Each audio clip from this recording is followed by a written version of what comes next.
Defending Israel with David Harris on JBS is made possible in part by a generous gift in memory of Eric and Mira J. Spector, the Paul and Lynn Late Family Foundation, To Life, to Love, Barbara and Bob Goodkind, the Patricia Worthen Ullman Foundation,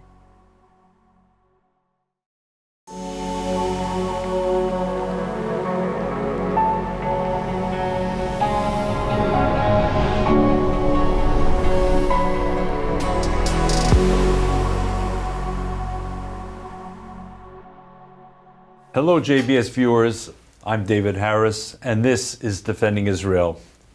On several occasions on this show we have spoken with faculty and students at what some are calling Ground Zero for the anti-Israel, anti-Zionist campaigns in the United States, Columbia University. And once again, Columbia University has been in the news, and that's why it's a special treat to have with us on the show today Alon Levin, a graduate student at Columbia University and someone who's been very active in the pro-Israel movement. Alon, welcome to the show. Thank you for having me, David. Alon, first of all, for our viewers, can you tell us a little bit about your background? I know there's a Soviet connection to the background. Yes. But tell us how you got from where you began to where you are today. So my family's from the Soviet Union. They actually fled as refugees in the late 80s after being refuseniks and a whole mess with the KGB. I was born in Israel personally, and I moved to Meaning the US. that when they left the Soviet Union eventually, they moved to Israel. They made their way to Israel through a long series of strings, and they met in Israel, got married. I was born there, and we moved to New York when I was 6. And I've lived in New York for the past 20 years. I've gone to high school here, college here, and now grad school here. Okay, so college is actually relevant because we're going to come back to your alma mater during the conversation. But for college, you went where and studied what? I went to the Cooper Union where I studied electrical engineering for both my undergrad and my master's. Okay, and JBS viewers, you may remember that some time ago there was an incident at Cooper Union, and though Alon was not there, he had friends who were there, so we're going to come back to it. But you're at Columbia, you're a fourth-year doctoral student in Yes. the engineering school, and people might think that PhD students live in a world of their own, they're not involved in campus issues, but you are involved in campus issues since October the 7th. Yes. Why and how? Well, I very much hoped to stay out of all these political games. I came to Columbia to do research, and when October 7th happened, and immediately we were flooded with a barrage of anti-Israel hate, anti-Israel propaganda. Students for Justice in Palestine woke up from their slumber of a few years to announce the great victory of Al-Aqsa flood. I just couldn't sit idly by. Part of it was because of my family history. I have dissidents in my family and activists for Israel who stood up for Israel in the Soviet Union and faced the consequences for it.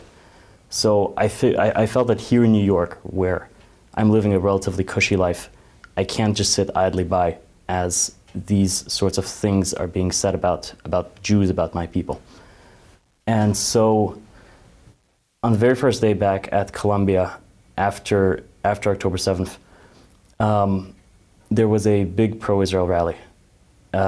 We printed out hostage signs, we stood on the lawn, we had a minute of silence, and the anti-Israel side, consisting of student groups like Students for Justice in Palestine or Jewish Voice for Peace even, they at the same time decided to hold their own rally. Now, at this time, Israel was not fighting a war yet in Gaza. At this time, it was purely defensive. It was not clear even what was going on the ground still in Israel. And to see this celebration of terror, the celebration of the massacres that were going on, waving the Palestinian flags triumphantly as if such a great victory was won against us, the Jewish people, and bring that onto our campus and essentially telling us, you are the losers, we are going to do the same thing to you here. Almost the entire Jewish community at Columbia couldn't just take this. And so many of us started becoming active in the space when otherwise we wouldn't have been. For example, Professor Shai Davidai, right? He immediately became a very vocal activist for Jewish civil rights on campus and more broadly. student groups such as SSI, Students Supporting Israel, and REA, which is a student group that is mainly aimed at the Orthodox Jewish community. They became active in holding events and sometimes leading protests, holding moments of silence, things of this sort, writing petitions. The graduate students, a lot of us from STEM, gathered together to form our own community in order to also promote Jewish and Israeli interests on campus. For example, when the Graduate Student Union at Columbia started supporting the boycott, divestment, and sanction movement, BDS, and trying to hold other anti-Israel measures, so a lot of us graduate students got together in order to fight this, combat this, whether through the union itself, trying to find other legal means to combat this sort of repression. And really that's just been the state of affairs for the past 15, 16 months, where essentially I feel like I have to work two jobs. On the one hand, there's my research, and on the other hand, there is the activist, the pro-Israel work that I have to do. Alon, let's break down. Columbia University is a huge institution. Can we break it down perhaps by looking first at the students, then at the faculty, then at the administration, beginning with the former president and now the interim president? Yes. And perhaps if you have some perspective on the role of the trustees as the sort of custodial guardians of the university. Talk to us first about the students. Who are these students that are celebrating Hamas, who are intimidating and threatening Jewish students, including yourself, I understand, yes, at least in one particular incident? Who are these students? I mean, what drives them ideologically, intellectually?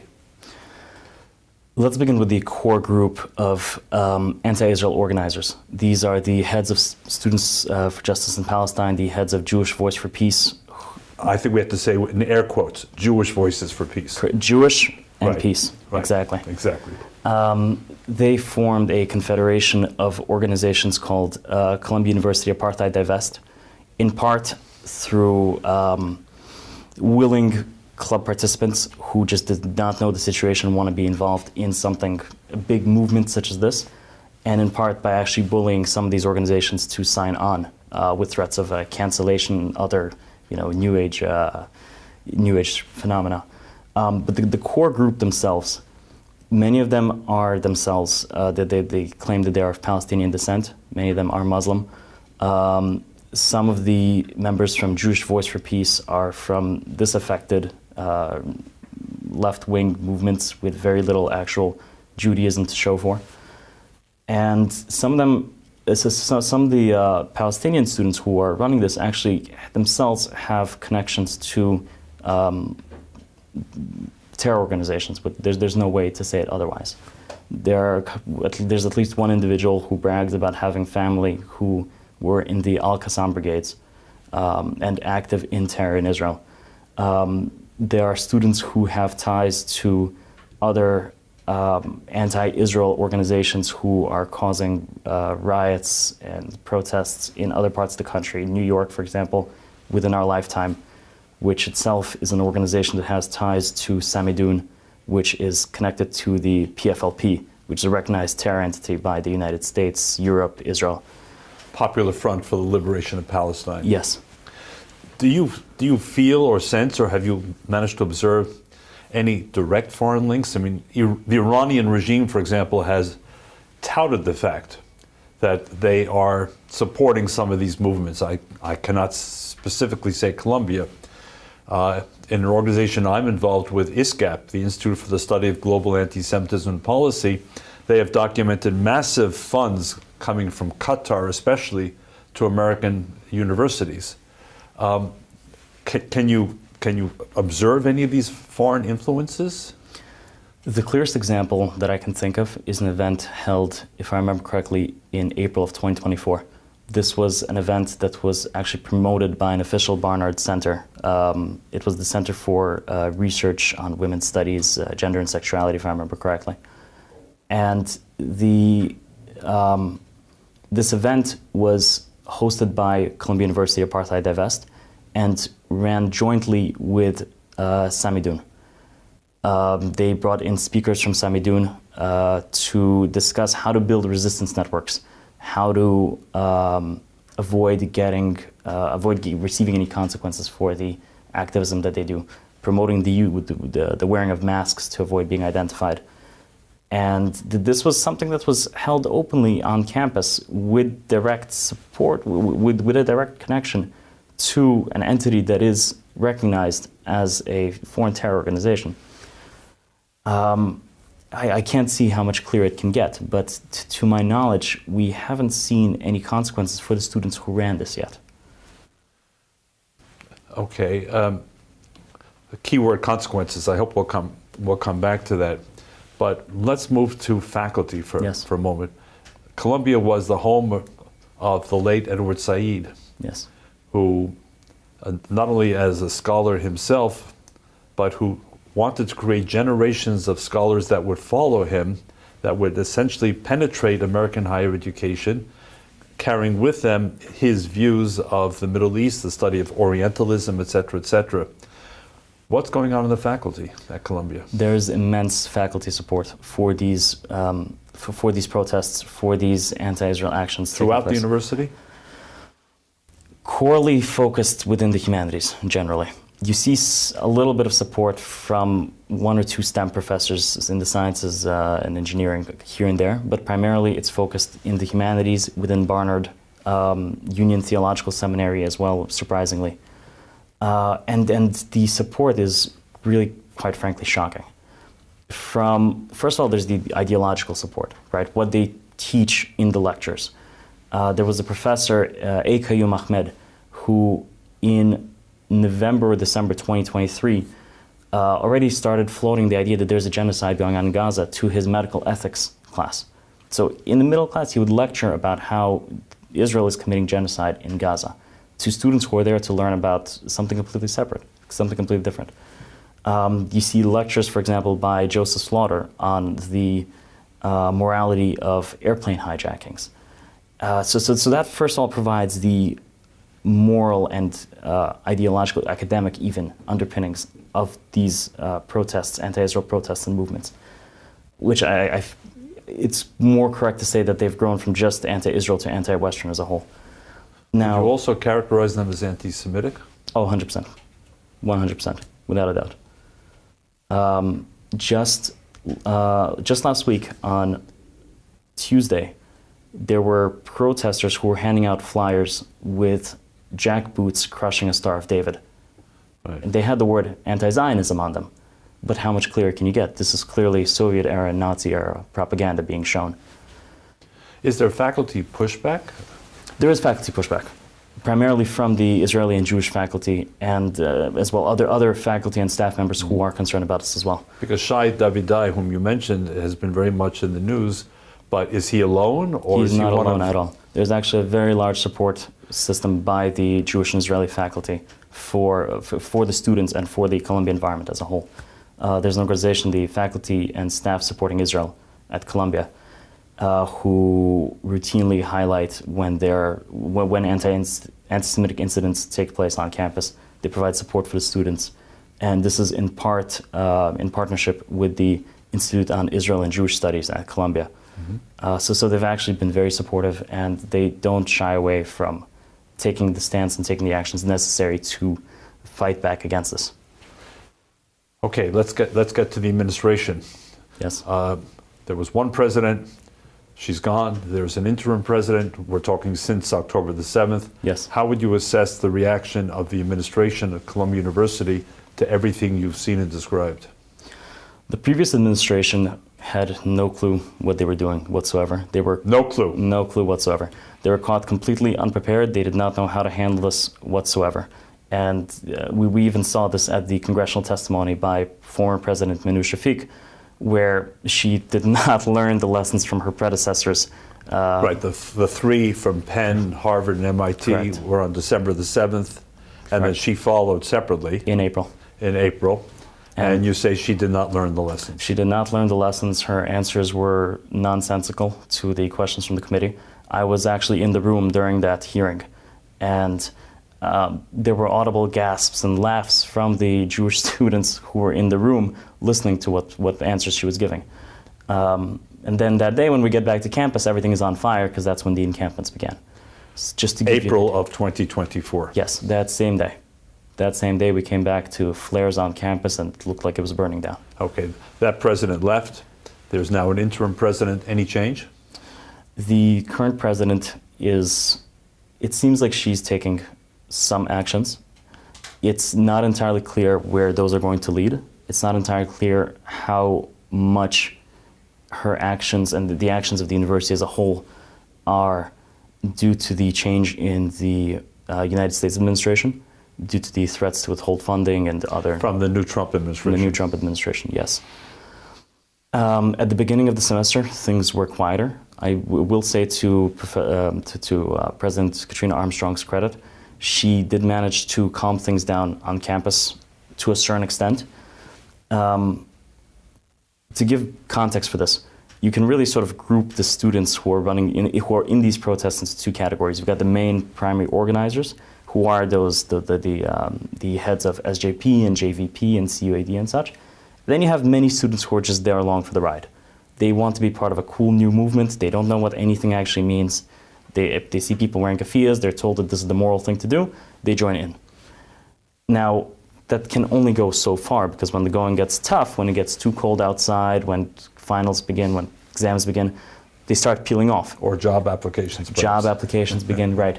So at the beginning of the semester, the new Columbia administration played a little bit of a bread and circuses game, where there were a lot of events being held on campus. They would bring in all sorts of food festivals and trucks and rides and whatnot to campus in order to sort of show how good the campus experience could be if you don't protest. And that kept things a little bit quiet for a certain amount of time.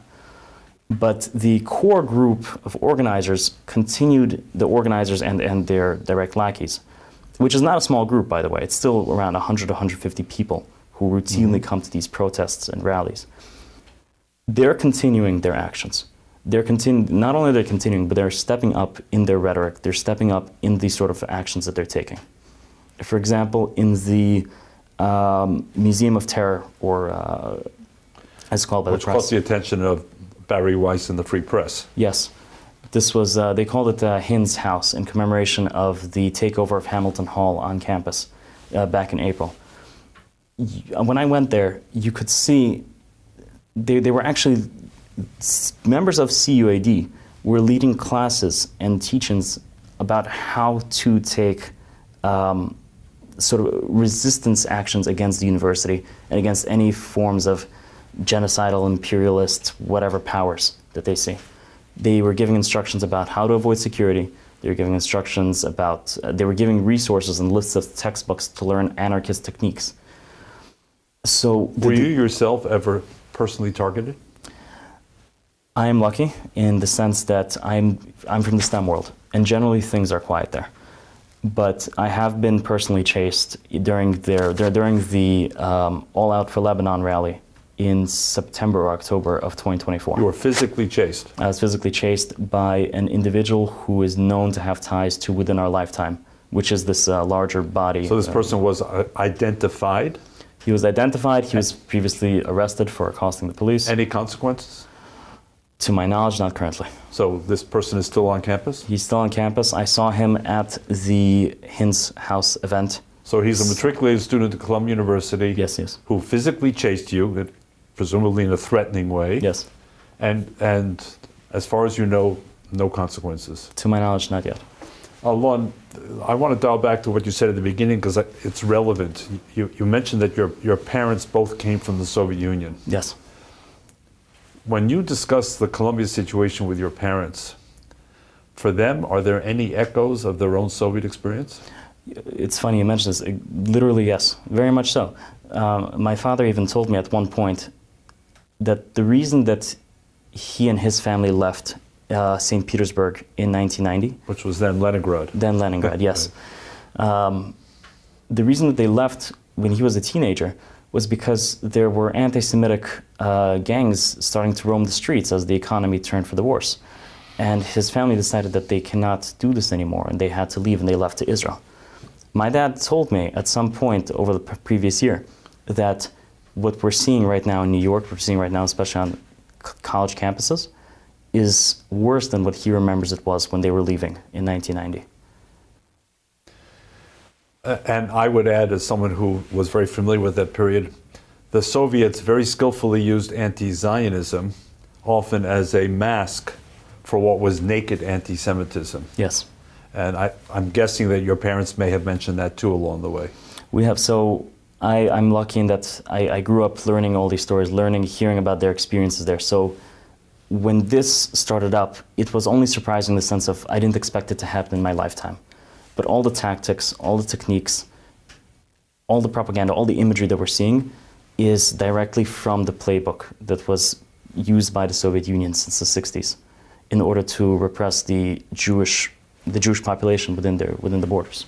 So the Soviet Union died in 1991, but the Soviet playbook is alive and well. It's alive and well, and the dividends from Soviet infiltration in the 60s are playing out now. Coming back to breaking down the university into students, faculty, administration, the last I mentioned were trustees. Trustees have the fiduciary responsibility for the well-being of the university, including its reputation. Yes. Do you have any sense as a student of the trustees' role in protecting that reputation or addressing these issues? The trustees seem to be playing a PR game when the real issue at the core is the anti-Semitism, the rot within the faculty and the students that are being accepted. And you don't have to take my word for it, you can take their word for it. If you look at the congressional report that came out from the Committee on Education and the Workforce. This is the one that referenced Senator Chuck Schumer and what he allegedly told. Correct. There were leaked messages between the trustees and Chuck Schumer's staff, where the staff were telling the trustees that they don't have to worry for much longer. Once the Democrats are in power again, then it's no longer an issue. All this, the focus on college campuses is solely a Republican issue. Okay. This didn't play out after the election. No, not at all. And we see this now. Just recently on the news, we saw that Columbia hired a lobbyist in order to work with the Trump administration. So they're scared. Right, they're scared about losing their funding from the government. But we're told there's as much as $3.5 billion going from federal government institutions to Columbia University each year. Yes. Does that sound right? I don't know the numbers exactly. What I do know is that if Columbia loses funding, I'm personally going to be out of the job because I'm supported by government funding for my research. It's unfortunately a big irony that the schools within Columbia that will be hit the hardest by the loss of funding would be the medical campus and the STEM world, right, which are not the primary cause. That's not where the students who are protesting, that's not where the root problem lies. It's in the humanities. I also want to come back to something else that you said earlier on, that you went to Cooper Union. Yes. As an undergraduate, a great university, famous for its engineering program, its architecture program, and its arts program. After you left, there was an incident that was widely reported in the library where Jewish students appeared to be barricaded while anti-Israel students were banging on the doors and the walls. Yes. Any insight into what happened or how it could have happened at Cooper Union? It's a real shame actually, because I love the school. It's a great school and I had a wonderful time. I learned a lot. It brought me to where I am today. It seems like, again, the issue stems from the faculty there, and specifically from the art faculty there. Not architecture, not engineering. I do not know too much about architecture. I don't want to say anything about engineering. Them. Engineering, for the most part, has been quiet or calm because everybody's working. Nobody has time for this. Everybody's there to come in, get their degree, focus on their studies, and then go out and improve the world.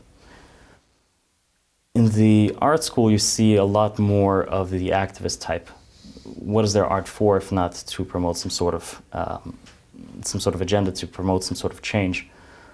And with the way that social movements have been the past 2 years, a lot of that has become inflicted upon Jews. In other words, that the change has to be against Israel. And so that incident took place, I believe, at the end of October. So it was still very fresh. Just a few right weeks after October 7th, yeah. Yes. And so I had some friends in the library at this time. And from what I understand is that there was another march or rally or some sort that was primarily consisted of art students.